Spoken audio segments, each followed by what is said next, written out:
ایک دفعہ کا ذکر ہے کہ کسی جنگل میں ایک چڑیا کا گھونسلہ تھا۔ اسی جنگل میں ایک تتلی بھی رہتی تھی۔ تتلی کو اپنے رنگ برنگ پروں پر بہت غرور تھا۔ ایک دن چڑیا آم کی ڈالی پر بیٹھی جھولا جھول رہی تھی اور ساتھ میں گانا بھی گا رہی تھی۔ وہ گا رہی تھی، چوں چوں چوں، میں ہوں جنگل کی رہنے والی، میرا گھر ہے آم کی ڈالی۔ تتلی بیٹھی چڑیا کا گانا سن رہی تھی۔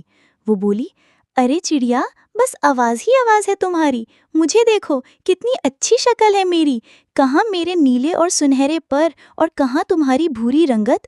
چڑیا بولی، مجھے اللہ تعالیٰ نے جیسا بنایا ہے اللہ کا شکر ہے۔ درخت کے نیچے ایک بلی بھی تھی۔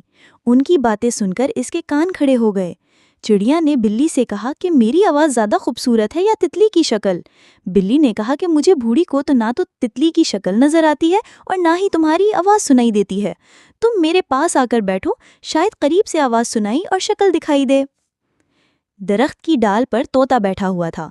وہ یہ باتیں سن کر بہت ہنسا اور بولا، ارے بھی چڑ جا، بلی کو تو نہ تو تمہاری آواز اچھی لگتی ہے اور نہ ہی تتلی کی شکل اچھی لگتی ہے۔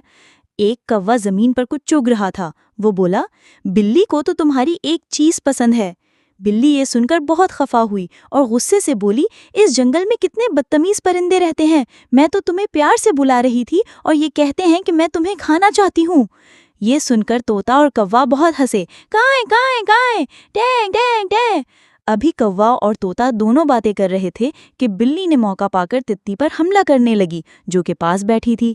تو چڑیا بولی کہ تتلی بہن اڑ جاؤ، تو تتلی فٹ سے اڑ گئی اور درخت کے سبز پتوں میں چھپ گئی اور تتلی کی جان بچ گئی۔ تو تتلی چڑیا کے پاس گئی اور بہت شرمندہ ہوئی اور معافی بھی مانگی اور بولی، اللہ تعالیٰ نے کسی کو بھی بغیر مقصد کے پیدا نہیں کیا۔ پیارے بچوں، اللہ تعالیٰ غرور و تکبر کرنے والوں کو ناپسند کرتے ہیں۔